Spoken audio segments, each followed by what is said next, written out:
Hello and welcome to the Black Ponderer. I'm Neil Trotter. Today, we're going to be talking about philosophy of religion, specifically philosophy of Buddhism. And we're going to do that via a discussion of this text right here. Very influential text of Buddhism. It is by Śāntideva, and it is called the Bodhicaryāvatāra. Now, did I pronounce that correctly? I tried my best. The Bodhicaryāvatāra is a very important text in Buddhism, very influential. As you may know, Buddhism doesn't have a central text like Christianity, for instance, which has the Bible, or the Quran for Islam.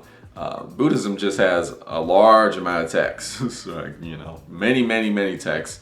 And some more influential than others, depending on which group or sect or organization of Buddhism a particular Buddhist belongs to. And many Buddhists base their religious practice on this text right here. So who is Śāntideva? Well, he is an Indian Buddhist monk, and now I'm just reading the introduction here. Who lived between 685 and 763 CE. And we don't have much reliable historical record about his actual life. What we know is from the text that he supposedly wrote or spoke. And then there's a lot of stories and legends about the person. And apparently, based on the stories, he actually recited this at a Buddhist university, or like a religious university. He recited this entire text in front of a large audience of students, scholars, and Buddhists. And at the very end, he ascended up into the sky. Right? That's a story that many Buddhists believe in. So why is this important? What is this text about? Well, like I said, it's about the philosophy of Buddhism. And the philosophy of Buddhism has a lot to do with things that many people are not aware of. Particularly here in the Western society, the Americas, Europe. Oftentimes we assume that Buddhism is a very passive kind of religion in comparison with others, but actually Buddhism has a lot to do with action and acting. And this text right here very much highlights that.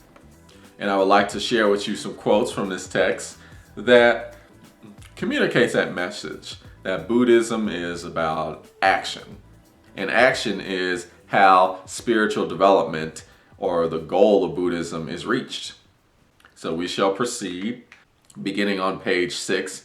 If you have this edition, this is the Oxford World Classics edition. It's not Penguin Classics, which is my favorite. These are great editions too. Honestly. So if you have this and you want to follow along, I start here on page 6. And in case you don't, but you have the text, this is the book Praise of the Awakened Mind. That's the name of the chapter. And the verse is, we're starting on verse 15. The awakening mind should be understood to be of two kinds. In brief, the mind resolved on awakening and the mind proceeding towards awakening. The distinction between these two should be understood by the wise in the same way as the distinction is recognized between a person who desires to go and one who is going, in that order. Even in cyclic existence, great fruit comes from the mind resolved on awakening, but nothing like the uninterrupted merit that comes from that resolve when put into action. So, the quest for the awakening mind in Buddhism, or like enlightenment, the great realization that brings the Buddhists to their ultimate goal, this quest, this journey, there's a distinction within this quest. A distinction between a certain mode in partaking in this journey. And that is wanting to act and actually acting. Wanting to pursue an awakened mind, and then actually going about doing the work to achieve the awakening mind. That's very important. The desire to do something and then actually doing something, right? As that's very important in Buddhism. And that's very important in life in general. A lot of times we want to do something and you have that desire and that drive and that passion, but do you actually do it? There's a clear distinction.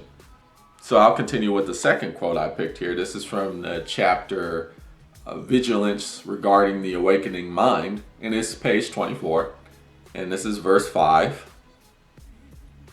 It is taught that a man who has only thought about giving in his mind, but does not actually do so, becomes a hungry ghost, even if the gift were only small. Again, difference between thinking about doing something and actually doing something. I'll continue on the next page here. This is page 27, and we're continuing on verse 23. There is no greater waste of time than this, nor is there greater folly, that after attaining such a fleeting opportunity, I do not practice skillful deeds. And if I am sensible of this, but confused, sink down in despair. For a long time, I shall lament still more. Then we skip to verse 26. Though I have somehow come to a nigh unattainable place of advantage, and though I understand this, still I am led back to those self-same hells once more. I have no will in this matter, as if bewildered by spells. I do not understand. By what am I perplexed? Who dwells here within me? Enemies such as greed and hate lack hands and feet and other limbs. They are not brave, nor are they wise. How is it they enslave me? Lodged within my mind, it is me that they strike down, themselves unshaken. Yet I do not boil with rage at this. Oh, such ill-placed forbearance. So let me read you my notes here that I wrote in the margins to try and make sense of this. I wrote, despair is a trap that gets deeper and deeper. Action is escape from that trap. So when we talk about action and the difference between acting and wanting to act, a lot of times what will happen is that you want to act. You have a good idea, or like there's something happening that's you want to change, or there's something bad happening in the situation you're in, and you're like, okay, let's do something about it. But then you want to do it, but then you never do it. What happens is that in that wanting, you develop despair, and you might be confronted with all these feelings of, oh, I can't do it, or this is really difficult, or it's too challenging, or it's too big of a problem. And then despair starts to accumulate from that. And what is said here in the text is that the wanting to do something, to make the change, the wanting to act is a very important opportunity. Isn't an opportunity. A lot of people don't even come to that point of the wanting to change. So if you're at the opportunity, don't waste it. Right? Go ahead and act. Go act. And the acting is what gets you out of the despair. Like you might be thinking, oh, this problem is too hard, or I can't make this change. There's so much that I need to do. Other negative feelings might come to you. But if you just said, I'm just gonna do it. I'm just gonna start acting toward it, and I'm gonna see what happens. That process right there, just the very action itself, going away from the wanting to the actual doing, will eliminate a lot of that despair, independent of whether you achieve the goal or not. I go to the third quote that I picked. This is from page 34. It is chapter called The Guarding of Awareness. We start on verse 1. One who wishes to guard his training must scrupulously guard his mind. It is impossible to guard one's training without guarding the wandering mind. We continue on verse 13. Where is there hide to cover the whole world? The wide world can be covered with hide enough for a pair of shoes alone. In the same way, since I cannot control external events, I will control my own mind. What concern is it of mine whether other things are controlled? I refer to my notes on the margins here. Progress by self-participation, action in the world. rather than concern of external factors. So again, what I was talking about before was that, you might have all these negative ideas of this is too hard to make the change, or I want to do something about this situation, or I want to act, but all these challenges and roadblocks and limits that the external world places on you, all these external factors that you have to deal with that have really nothing to do with you. They're just influencing you from the outside. But you do have the option to act. And since there's a lot of things outside your control, don't worry about them because they're outside your control. But by acting, the very process of acting will address that despair or eliminate that despair or deal with that despair of external factors. Okay, now we go to verse 23. I make this salutation with my hands to those who wish to guard their mind. With all your effort, guard both mindfulness and awareness. Then verse 26. Many, though learned, possessing faith, and though absorbed in effort, are befouled by offenses due to the fault of lacking awareness. Though they have amassed meritorious deeds, they end up in the evil realm, plundered by the thief, lack of awareness, who comes after the theft of mindfulness. So that's another important thing to consider that's very important in Buddhism. When you act, you have to have mindful action. You can't just act and just do anything, right? That's important. And I wrote in my notes here, action without thought is counterproductive. Mindful action is necessary. So two things. There's a difference between wanting to act and actually acting. Acting is better than wanting to act. At the same time, when you do act, don't just do anything, right? You have to act mindfully. You have to act with knowledge behind it, with a strong knowing. And this is what Buddhism is about. Mindful action. So what is mindful action? How shall we act? Well, to act mindfully, we have to understand the situation that we are in. We have to understand the true nature of the circumstances. Right? We have to understand what is truth, what is reality. If we act based on falsehood, we're going to act in the wrong way.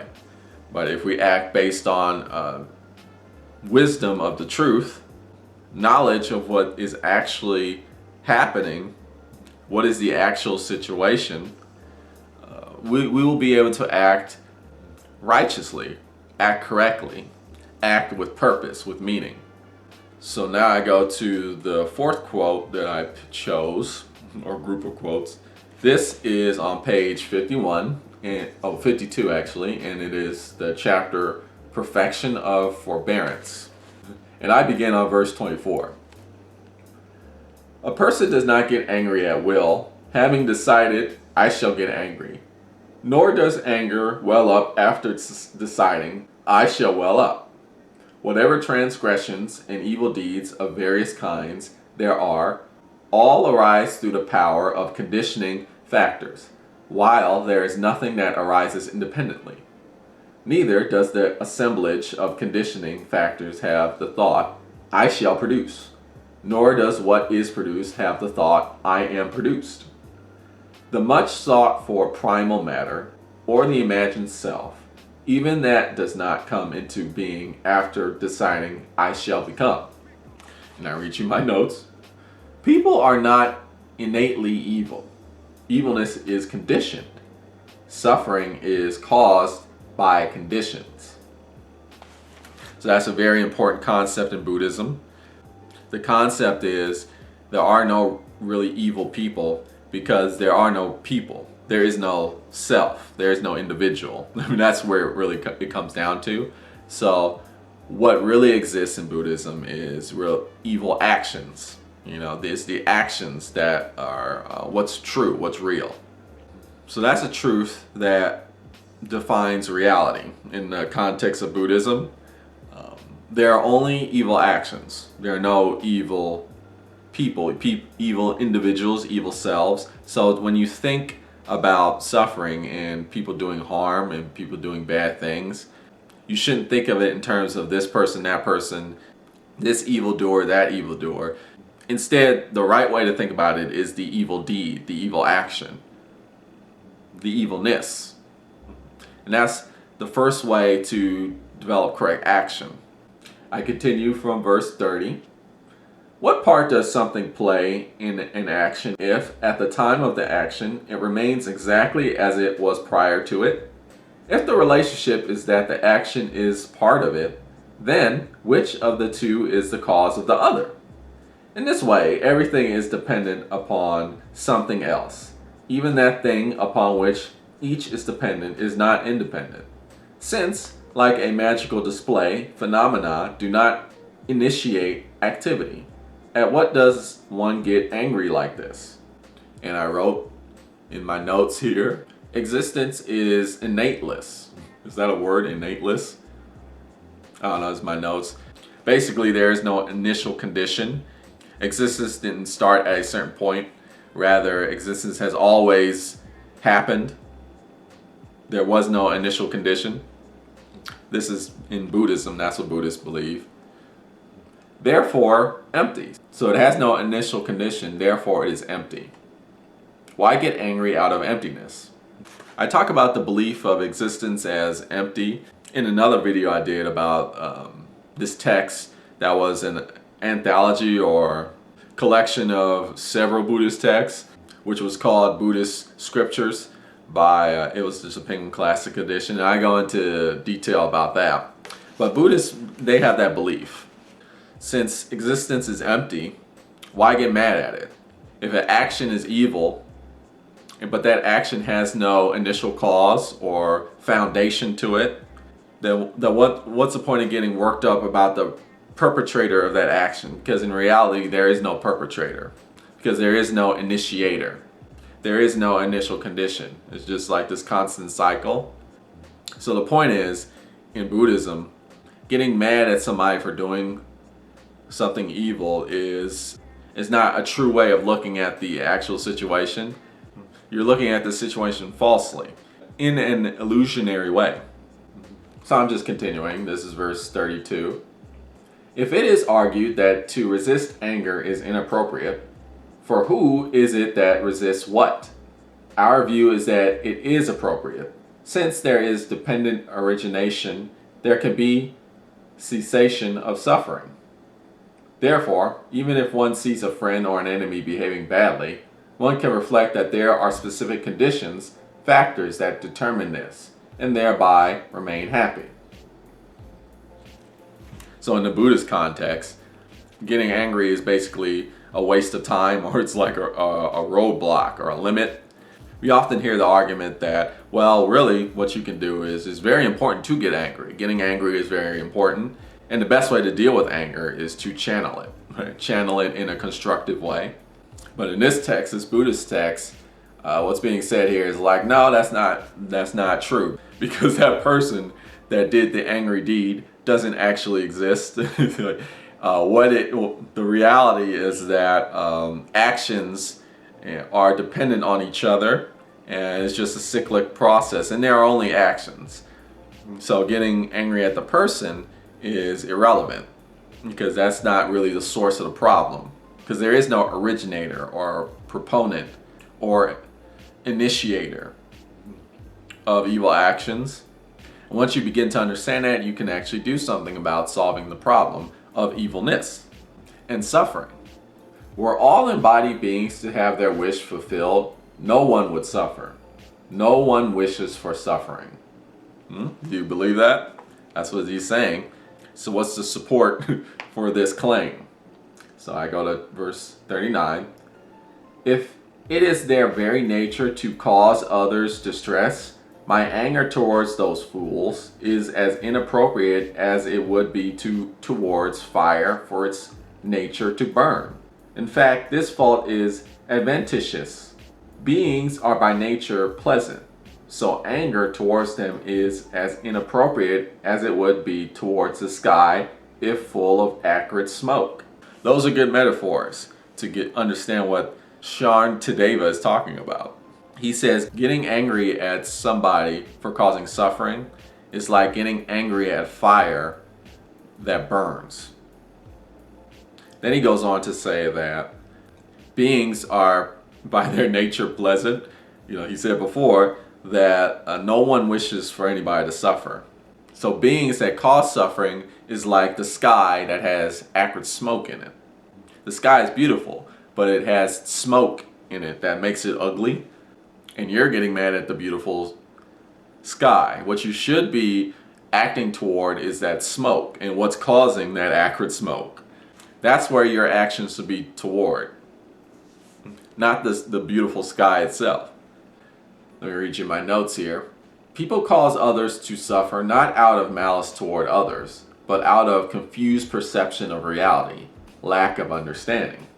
So in Buddhism, when people do things to cause others to suffer, it's not the case that they want people to suffer. What it is they're just confused. They don't understand the true nature of reality, and in their confusion they do this.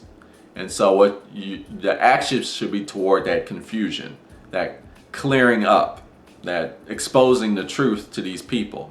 Because once you do that, the idea is that they will no longer cause suffering. Here's verse 41. If disregarding the principal cause, such as a stick or other weapon, I become angry with the person who impels it, he too is impelled by hatred. It is better that I hate the hatred. So in my notes I put, actions should be directed toward the condition, more so than the person in the condition. So when we're talking about how to act, what is mindful action? Well, we got to understand where should our action be directed toward. And it should be directed toward the hate, toward the lack of knowledge, toward the actual condition. Basically toward what actually is causing the problem. Is the problem the person, or is the problem the lack of understanding? Is the problem the circumstance? That's the true problem, not so much the individual. In fact, in Buddhism at least, the individual has nothing to do with the problem because individuals do not exist in actual reality. So I continue. We're still in the same chapter. This is verse 65. When people harm one's teachers, relatives, and others dear to us, one should, as above, regard it as arising on the basis of conditioning factors and refrain from anger towards them. And I put in my notes, easier said than done, right? But it's true. Śāntideva is not saying that this is easy. This is very difficult. But that's what Buddhism is for. Buddhism is a way to train your mind toward wise actions. And that's a very difficult, challenging journey to partake in. But that's what has to be done to solve this issue, this problem, which is suffering in life. So I go to verse 67. Some commit offenses out of delusion. Others, deluded, grow angry. Who among them should we say is free from blame, or who should we say is guilty? Why do you behave before in such a way that others now trouble you in this way? Everybody is subject to the force of prior actions. Who am I to change this? But realizing this, I shall make the effort to perform good actions in such a way that everyone will develop an attitude of friendship, each towards the other. And I put in my notes, we are all subject to the same condition and therefore act toward the condition. So what's being said here is that we're all in this together, right? We're all in this, we all deal with these conditions and these circumstances that cause us to make other people to suffer or to act in evil ways. So instead of getting angry at people that do that, you should acknowledge that the condition that's causing them to do that is the same condition that you're in. And to that end, you should try to end the condition. When a house is burning down and the fire has spread towards the next house, any grass or such in which it might spread is dragged off and taken away. So, when the mind is catching alight with the fire of hatred as a result of contact with something, it must be cast aside immediately for fear that one's body of merit might go in flames. And I write in my notes, anger is like fire, and even when justified, spreads destructively. So when we're talking about anger, we're not just talking about the emotion of anger. We're talking about the actions that develop from anger, right? And a lot of times anger is justified, right? I mean, something really bad or unfair or messed up happens to you and you get angry, right? Normal response. But what's being said here is that even when justified, it's not productive, because anger is like fire.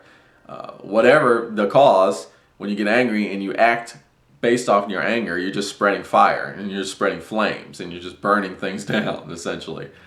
So whether justified or not, it's irrelevant, right? Because the very nature of anger is like a fire, is like a flame, is like fire. So any action based off of anger is a fruitless action. So this is the Buddhist perspective that this text is conveying here. And now I go to the sixth collection of quotes that I picked here. It's on page 74, chapters Perfection of Vigor, and it is verse 75. In the very same way that cotton is controlled by the wind as it comes and goes, so one should be controlled by one's endeavor. And in this way, one's spiritual power grows strong. So what does that mean? I thought that was a nice metaphor, seeing cotton blown in the wind. So how that cotton is moved, that's how your life should be. But the wind should be your action, your endeavor. Not, for example, your anger. Your anger should not be what's moving you about like that cotton that's being blown in the wind. Your life should progress via your action, your endeavor. And once you get to that state, that's how you become spiritually strong. That's how you develop spiritually. That's how we become constructive with our lives. The best way for us to progress our lives is via mindful action. So again, mindful action should be based on, founded on, rooted on an understanding of what actually is reality, the truth of existence. And what is this truth? In Buddhism, it is a truth of ecology, of interconnectedness, of radical dependence.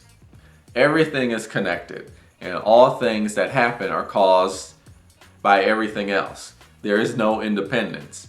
There even are no selves. There are no individuals. Everything is radically connected. We all share the same universal circumstance that we're in, this universal condition. I read to you from page 99. This chapter is called Perfection of Meditative Absorption. This is verse 129. All those who suffer in the world do so because of their desire for their own happiness. All those happy in the world are so because of their desire for the happiness of others. I now skip to verse 134. The calamities which happen in the world, the sufferings and fears, many as they all result from clinging onto the notion of self. So what good is this clinging of mine? If one does not let go of self, one cannot let go of suffering, as one who does not let go of fire cannot let go of burning. Therefore, in order to allay my own suffering and to allay the suffering of others, I devote myself to others and accept them as myself. And then in verse 137, he talks to his own mind. He says, Hey mind, make the resolve. I am bound to others.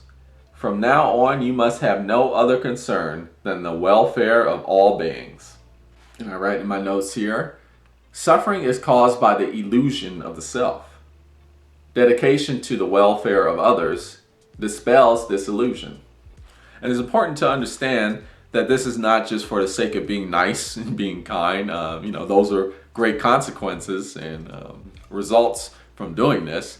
But the real reason why we do this, we give up the self to help others in the philosophy of Buddhism, is because this is actually the truth of the matter. Like, this is the reality of the situation. Buddhists are just trying to go toward truth, reality, and this is what they believe to be true. And that's important to understand. It's not just being compassionate just for the sake of being compassionate. It's being compassionate because that's the true way of solving the problem. Giving up the self is the true way to end suffering, because the self, in the Buddhist context, the Buddhist philosophy, is an illusion, it's false, it's not real. Now I go to verse 184. This is page 104. Therefore, without regret, I abandon my body to the benefit of the world. For this reason, though it has many faults, I carry it as a tool for the task. And then I go to verse 186. Therefore, in order to tear down the obscuring veil, I shall concentrate my mind in meditation, constantly on the proper object, dragging it from false paths. And I write in my little notes here, abandoning the self, which is false, to address suffering, which is universal truth. And I like that last verse because it's talking about mindful action.